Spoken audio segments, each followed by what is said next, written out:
Jason. Good evening. I call this meeting to order. We have one item on our agenda today, and it's 2021-22 biennial budget deliberations. Welcome, Jan. Thank you. Good evening, Council President Perez and members of the Council. At last week's Committee of the Whole, a number of issues were raised around human services as well as equity and inclusion. And in response to those issues raised, I promised to return with additional information as to how we will respond to those issues in the upcoming months. You will find that information attached to the Committee of the Whole agenda. We will be following up with the various issues and periodically checking in with Council along the way. And we can certainly have a thorough discussion at your retreat after the first of the year once a lot of the work has been completed. I think it's important to note that when we set out to develop the 2021-2022 budget, we did so with racial equity in mind. If there are further opportunities that come out of future discussions with Council, you can certainly amend the budget based upon those discussions. So I'm going to share the matrix with you.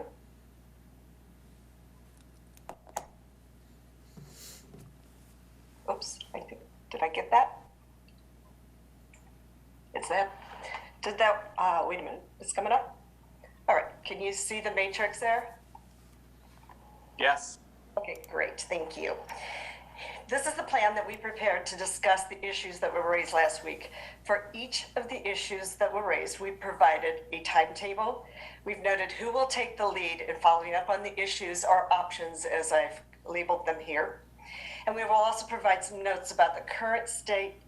We also provided some notes about the current state and potential items that we're going to be addressing. For human service funding, our follow-up work will begin right away, but we'll extend it to 2021 as we explore opportunities for legislative and grant funding opportunities. Community Services is taking the lead, but there will be many partners involved. For example, Doug Levy on the legislative front, finance on the funding and comparative analysis front, and many others. And speaking of comparative analysis, I'm going to switch real quickly to a different screen to show you some comparative analysis.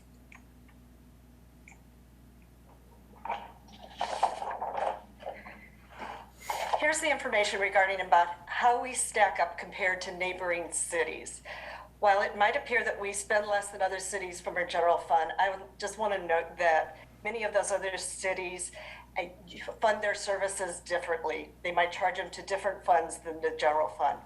So part of our work will be to vet these numbers to ensure that we're really comparing apples to apples.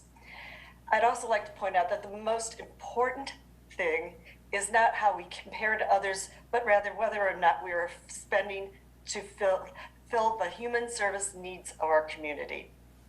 So beyond this survey data, we need to look at other funds we use, which is that apples to apples discussion I mentioned.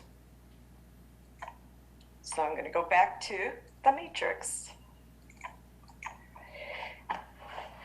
In addition to our annual general fund allocation, we spent significant other dollars, $120,000 per year in 2020 and 2021 for a partnership with REACH. We also dedicate a significant amount of resources from our CDBG allocation, which is close to $1 million. Further, we've allocated a sizable contribution of our CARES funding toward human services. As Council is aware, we will also be exploring the use of affordable housing sales tax to address human services. Again, we will be following up and doing regular check-ins with Council in the upcoming months. In terms of RISE, we have already contacted the Renton Regional Community Foundation to begin discussions about a potential partnership with them. So that work has started and it will continue. There will be multiple departments involved as we seek various partnerships, possibly, as I mentioned, with the Community Foundation, but with others as well. For example, the Renton School District or other public-private partnerships. We will also seek input from the Mayor's Inclusion Task Force and facilitate other community conversations. In terms of the potential Equity Empowerment Commission, that work will begin soon as well. The executive department will take the lead and include a discussion with the mayor's inclusion task force. In fact, that discussion is scheduled to take place this month. It's on the task force November agenda. In terms of advancing equity in purchasing and contracting, that work actually began several years ago with the tactical plan. It was modeled in large part after human resources with their equity and hiring plan. As I mentioned earlier during the ASD budget presentation, we have made significant progress in tracking businesses and vendors who are women, minority, and disadvantaged owned. Knowing that we have, frankly, a ways to go, we were at the point of making arrangements for our vendor fair to try and increase the number of women, minority, and disadvantaged vendors. Then COVID hit. And it not only did it set us back in terms of not being able to do social interaction, but the sheer workload increased by leaps and bounds. We were moving to a telework environment. We were managing multiple CARES grants. We're working with limited staff because we are not filling vacancies because of the revenue loss associated with COVID. And all of this has been hitting us at the same time as we were developing the budget.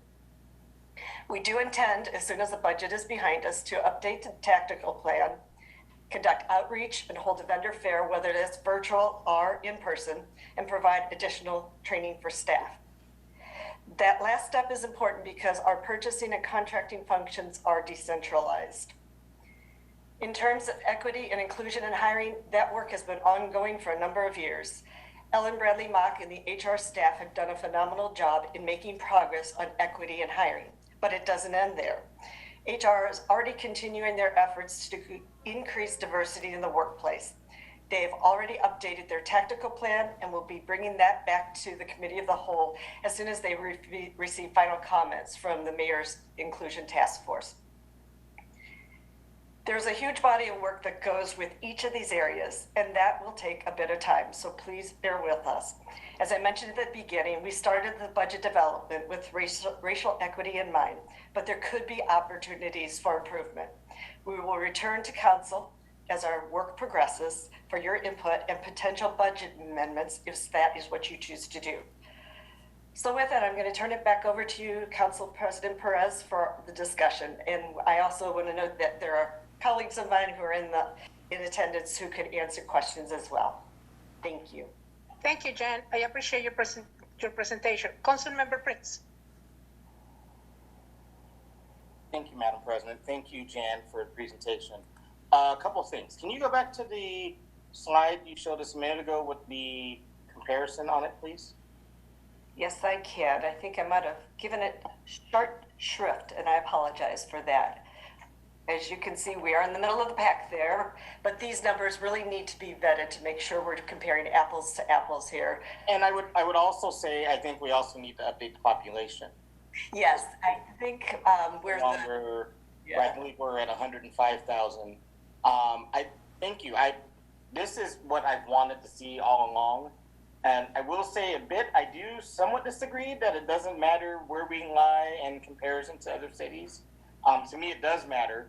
And it also matters that we haven't done an increase in 8 years. But I am willing to see where the discussion goes with my colleagues on this. But in light of everything that's going on in the world right now with COVID and the things and the fact that we have community members suffering, I would like to see us find a way to either through amendment, most likely, devote more money to human services.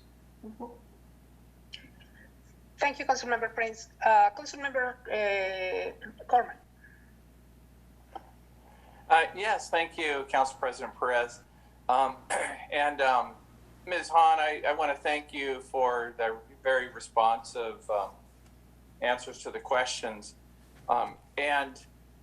Just to make sure I fully understand and make sure we're all sort of on the same page, I want to say I agree with Councilmember Prince that I would like I would like to see this number go up. I also agree that it will be hard to get this number up this year, but just to correct, I'd ask my colleagues to correct me if I'm mistaken about this, but I see this this fund, the money that we provide to other agencies doing work in our city, really not, not so much as it's not like a charitable contribution, so much as just it is extending our reach to agencies that are experts at performing certain functions that we really need as part of our city to keep the fabric of our city together. So in a lot of ways, I mean, this represents partnerships where we're contributing money, and then people are making charitable contributions, and other agencies and corporations are contributing money to, whether it's advocacy for domestic violence victims, or whether it's providing housing, providing clothing, different functions that are very important and keep our city operating smoothly and help our populations as much as possible. And I think that historically, like we lowered this percentage of the general fund. I might be mistaken about this, but I thought that prior to the Great Recession, we were maybe targeting keeping it at least 1%. And there's always more we'd like to do, but we were sort of trying to keep up with inflation, and I believe we had to sort of back it off. And if I'm remembering correctly, I think what I'd like to consider doing is just sort of as a council, maybe seeing if we can close that gap 20% per year until we're back to maybe 1% of the general fund. So maybe next year, instead of 0.7, we try and do 0.8 or something like that, and then the next year 0.9, or we start to climb back to where we think might be equivalent to where we were historically. And I might be remembering that number wrong, but I'd like to make sure that when we went into the Great Recession, we had to really tighten our belt. We're obviously in another recession now, which hopefully doesn't last as long. And I feel like we never really came out of the recession and sort of restored this part of the funding. So, I'd like to consider doing that. I don't see this year us really being able to boost it much, but I could see us at least setting a direction and agreeing on a direction. So thank you for the time. Thank you, Councilmember Corman. Councilmember Benedetti. Thank you very much. I actually have two different comments. I'm going to stay with the first one, and then I will let some of my colleagues speak to, and then come back to me later for the second. The first is relating to the Human Services Fund. Jan, thank you very much for the presentation. Really appreciate the information. I know it was a lot to cook up for us, in the time that we did. It was only a couple of days that you had to pull this together. So I just am wondering, the information that you gave us that accompanied this presentation that is attached to the agenda outlines the CARES money that is associated with this too. And I understand that it takes a certain amount of staffing to be able to navigate that CARES money and to have acquired it and really to navigate those grants. The question I have is around the CARES dollars. Assuming that we're not going to see something like them again in the next budget cycle, about how much of our capacity disappears at the first of the year. It looks to me like it could be at, 1.4 million? Is that right? Am I reading that correctly? The 900,000 in the CARES funds have to be spent by November 30th. So that goes away. We will obviously try to use every penny of that to the extent that we can. And then there's a portion of that CDBG that is going to need to be spent this year as well. Okay, so is that's 1.4 million that we don't have in capacity next year for this, right? That is correct, unless Congress chooses to appropriate an additional package. So I want to echo, especially given that the need for that 1.4 million is demonstrated in our community, and we are not going to have those dollars next year, I am going to echo Council Members Prince and Corman that I think that we need to reach back and see if there's something that we can do this year, because while we might have done something different historically, and we need to maybe correct that or not correct that, but move in a different direction now, as Councilmember Corman said. I do want to acknowledge that these are unprecedented times and that the need has never been greater. So if there's a way that we can find a way to a yes for some more funding, that would be, I think, the way that I would like to see this go. Thank you. Thank you, Councilmember Benedetti. Kelly, I see you raising your hand. I just want to clarify one thing, Councilmember Benedetti, or Councilmember Prince. What I heard Councilmember Corman said is that what he would like to see is in this budget cycle to see an increase for next year. What you were proposing, Councilmember Prince, is to see the increase for this year? No, I said through a budget amendment. So okay. That will be next year. Okay, thank you very much, Councilmember. I just wanted to make sure that I understand correctly. I see you, Councilmember O'Halloran. Kelly. Just really quickly, and thank you, Council President Perez. I wanted to just confirm that Councilman Corman was correct, that it was a 1% per population that before the recession that the council had agreed to. And yes, that we've had to back that percentage off, obviously, because of revenue. And then just a quick, on the CDBG funds, those are actually good through June. They're a little bit longer spend time, but there is still a twilight on that. So it's not a continual fund. So I just want to make sure we had that accurate. Thank you. Thank you, Kelly. Councilmember O'Halloran. Yes, thank you. I just wanted to clarify. It's my understanding that the CARES Act and possibly the CDBG funds are directly related to COVID, and that's why they're not going to recur unless the federal government gives us more relief specifically for COVID incurred expenditures. Those dollars will not recur because COVID hopefully will not be another event next year. So I just wanted to clarify. I hear us saying that we have a need in the community, and I absolutely agree with that. But we're not able to use that $1.4 million to meet general need. Is that correct? That is correct. Okay. Kelly can speak more eloquently to the fact that it has to be COVID related, but her staff, her human services staff, have done a phenomenal job of documenting that the need has arisen because of COVID and because of people their jobs, so that there's that much more need for food and rent assistance. So they document that and use the current CARES funding for that. Right, but we're just a pass-through agent for those funds. That's correct. Yeah. Okay. Thank you. Thank you, Councilmember O'Halloran. Councilmember McKervin. Yes, thank you, Madam President. I want to first echo the sentiment expressed by Councilmember Corman, the idea of getting back to that 1% or whatever that. I don't want to arbitrarily set a number. Let's figure out where the needs are and rise to that is what I would certainly support. But if that's where we were historically, it would make sense to come up with a plan to get back to that. Certainly at a point, as Councilmember Benedetti said, when the needs are as great as they are right now, I think we do need a plan to that. I am a realist. I recognize, we can't pull money out of thin air. I applaud the efforts that we are going to do to inject a little bit of extra money in there as we can from new revenue sources or other grant opportunities that we may be investigating.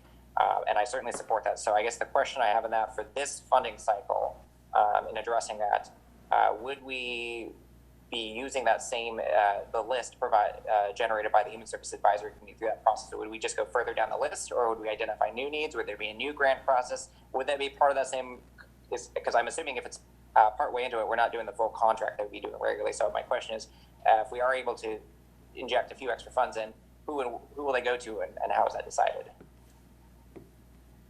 Kelly, do you want to answer that? Yes. I think, again, it would be, back to what Jan said, we'll be evaluating as we move forward and presenting to council. There could be two thoughts. We want to stay fairly consistent with the South County cities who have developed the evaluation criteria. So there could be either we fund farther down into the list, or there may be, as we evaluate, there may be more needs with some of the agencies that we're currently funding, and we'll need to disperse more funds to those agencies. So I think it is an evaluation process, and so we have both directions that we could go. Thank you, Councilmember McKervin. Councilmember Prince. Thank you, Madam President. I just one last point on this topic for me. We have a looming eviction crisis that's going to hit us here really soon. Once this eviction moratorium is said and done, probably first of the year, and we're going to have a whole lot of need out there, and we're going to have to figure out relatively soon what we're going to do for those folks who haven't paid their rent for 9 or 10 months. And, you know, I don't think none of us want even higher explosion of the homeless population. So we really are going to have to be serious about figuring out what we're going to do to make sure that our human services dollars are where they need to be. Otherwise, I think we're going to have a major crisis on our hands. Thank you, Councilmember Prince. Councilmember Van.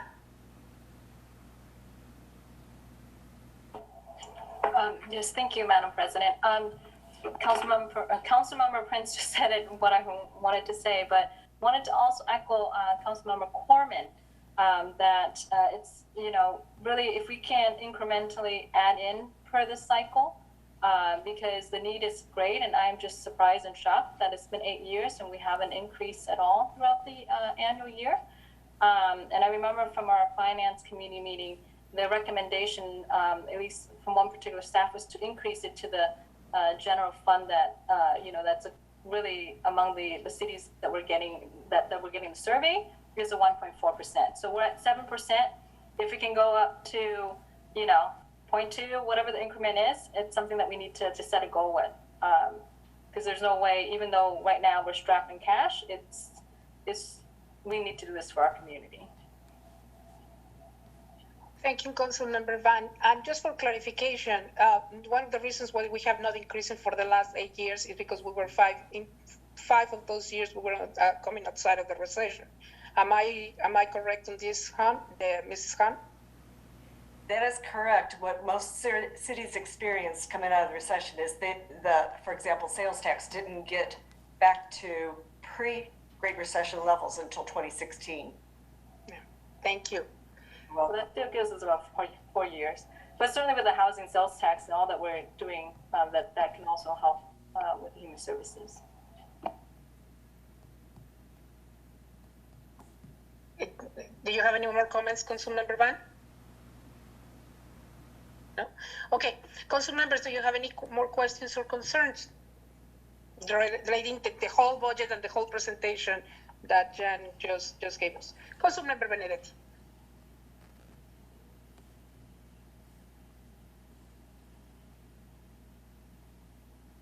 You muted yourself, Councilmember Benedetti.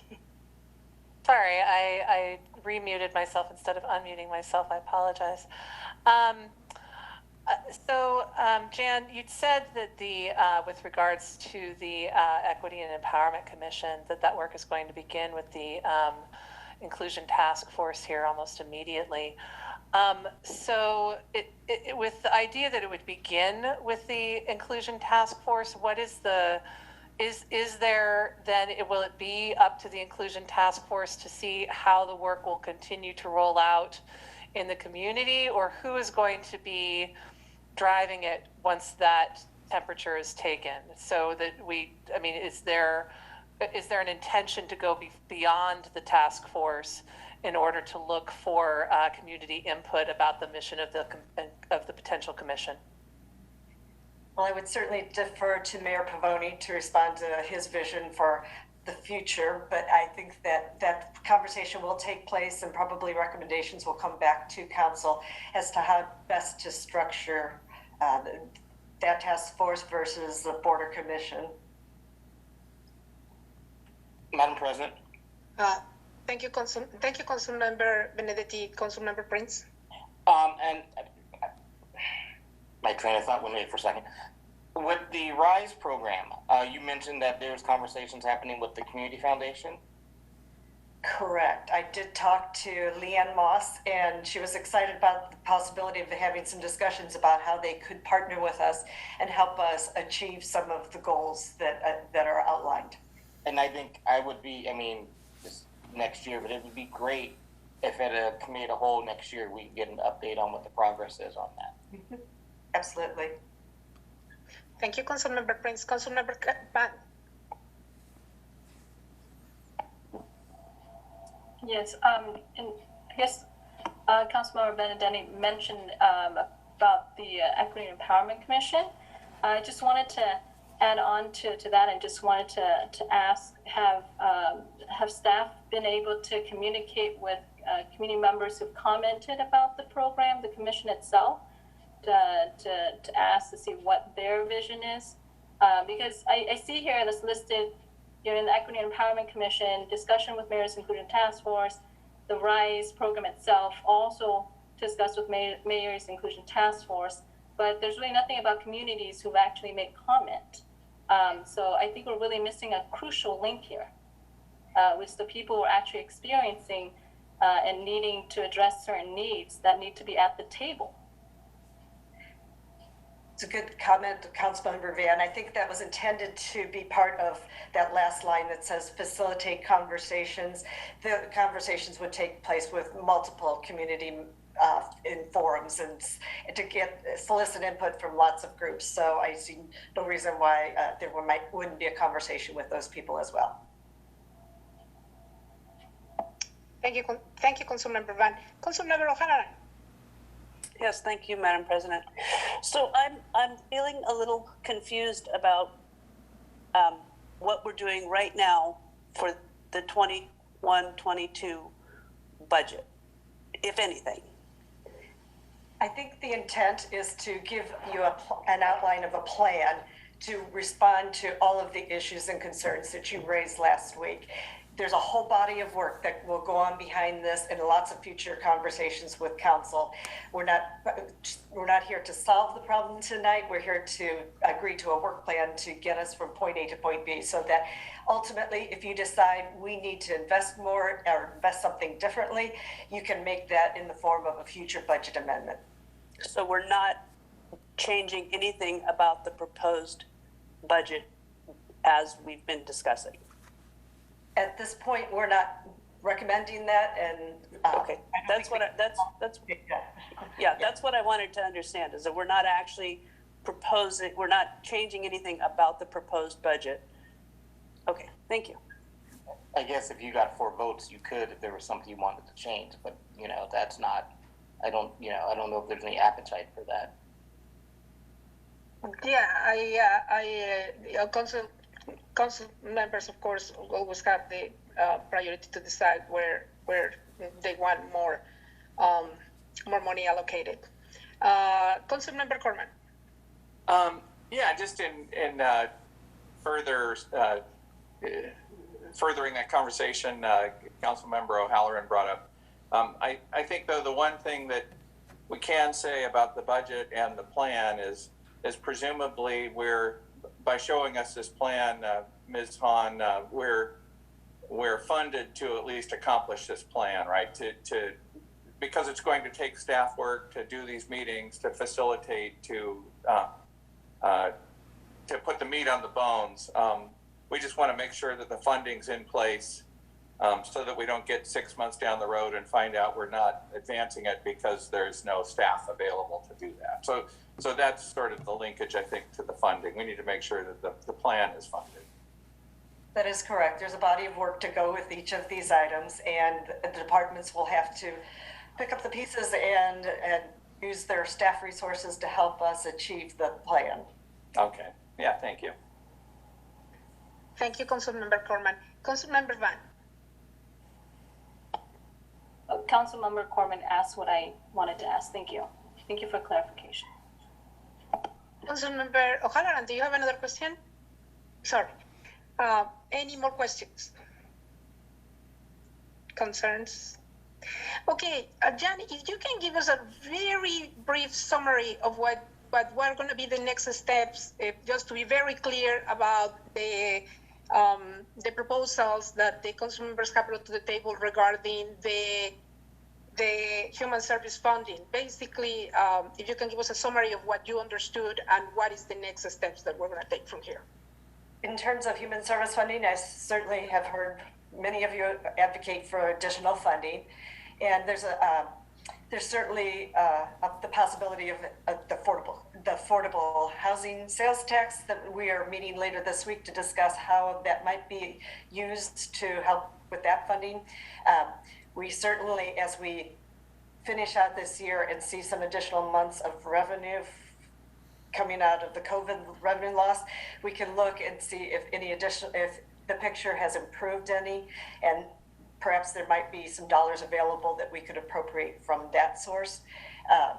We can certainly continue conversation with our human services people and continue, like I say, to vet to make sure we're doing an apples to apples comparison and in terms of how we compare to those other cities, and identify where we might be missing needs that aren't getting filled in the community. Anything, council members, that you hear that we should be addressing at this time regarding the budget and regarding human services? Now, what I heard clearly is that the goal is to come back to that 1% increase that where we were. So we will make sure that as soon as we have better numbers meet next year, we will come back to the council and council member brief again the council to see where we are going to be in the future to make sure that this goal is achieved. That correct? Okay. So anything else related to the budget that anybody has any questions or comments?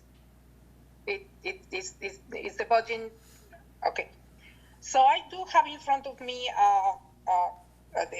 the committee of the whole committee report referred to the biennial budget, and I want to make sure that there is not objection for me to sign it. Obviously, this budget is gonna, of course, obviously I'm gonna sign it after the public hearing today, but I wanted to make sure that everybody agrees before I sign it. We cannot take a vote. You just can tell me if someone objects or someone wants something changed before the adoption of the budget.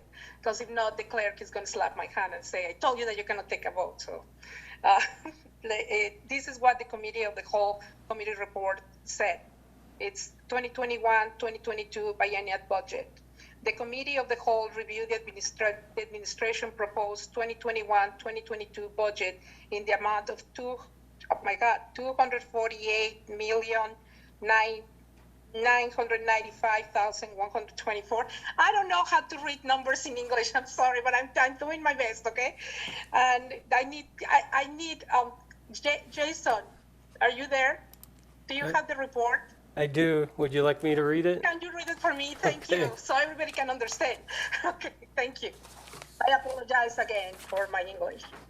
Oh, it's no problem. So, yes, I have the report. It says the Committee of the Whole reviewed the administration proposed 2021-2022 budget in the amount of $248,995,124 and $258,462,306 for 2021 and 2022 respectively, and recommends concurrence in the following actions. 1. Property tax levy. Set the 2021 property tax levy using the preliminary property tax worksheet provided by King County showing estimated property taxes of $22,700,592, which includes new construction, annexation, re-levying refunds, and levy error, and find a substantial need to increase the regular property tax limit factor above the rate of inflation to 1% for a total limit factor of 101%.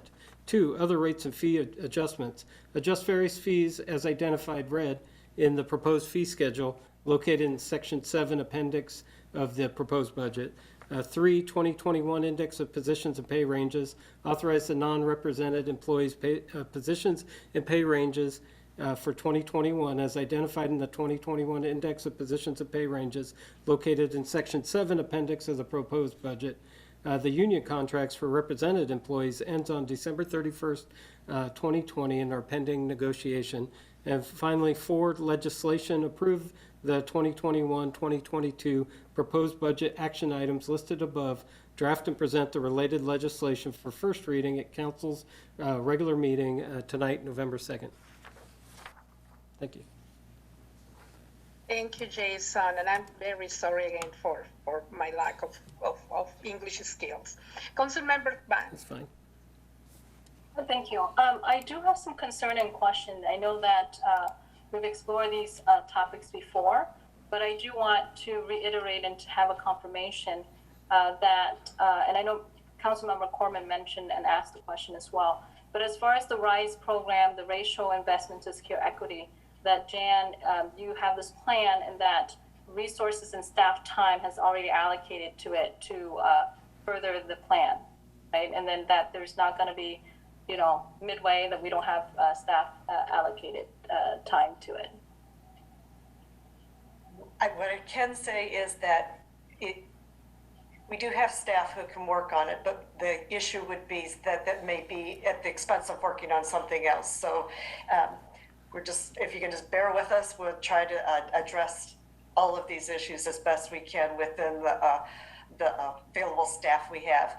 That's not to say that we will let it languish and then, as Councilmember Corman said, just show up 6 months later and say, oh, we didn't have time to deal with it. We will deal with it.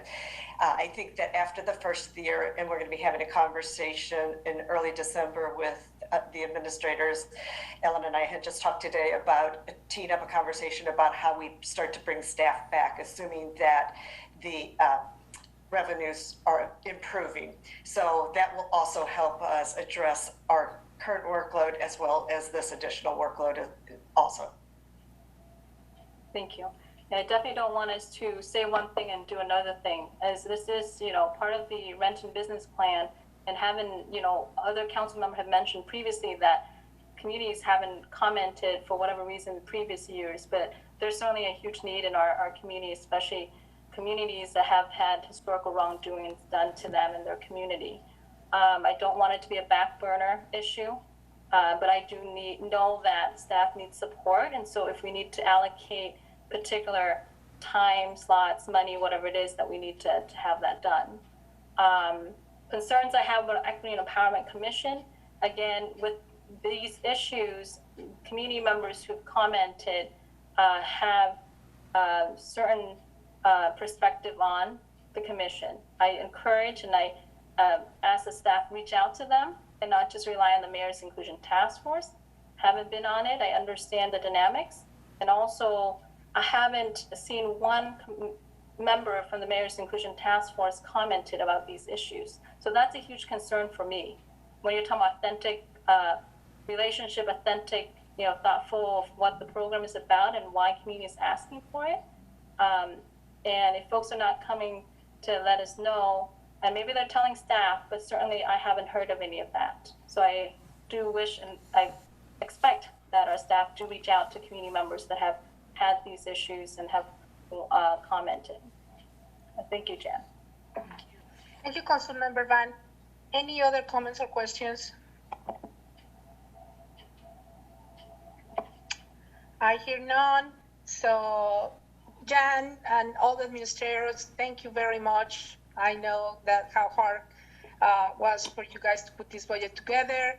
And I'm very much appreciating that even though we are short $16.3 million, we were able to balance the budget. You guys work miracles, so we don't have to dig into our reigning funds. And I know that the next years are going to be very challenging, and we're going to have to make some serious decisions about the future of our finances within the city, and also, as Councilmember Ed Prince mentioned it, to the challenges that our community also are going to be facing after this pandemic. So looking forward to coming back to this table and have more discussions about what we can do with the money that we have. Councilmember Corman said one day that we are not a rich city, but we with what we have, we are trying to do wonders to really serve the best quality of services to our constituents, and the intent is there, and want to put the money where is the most need for our community. So I very much appreciated the goal of this vote was to prioritize and budgeting around equity, racial equity in our community, and I very much appreciate that. Anybody? Madam President? Councilmember. Yeah, I just wanted to take a moment to thank you for guiding council through all these very, very important discussions. Seems like we're getting very close to having an approvable budget. Granted, you know, there's a lot of kind of IOUs and things we'll be working on, but it took a lot of coordination to get us here, and I think the discussions have gone very well. And I appreciated all the staff that have participated, but I very much wanted to thank you for your leadership in this work. Thank you very much, Councilmember Corman. You're very kind. With that, this meeting is adjourned. Thank you. Bye-bye.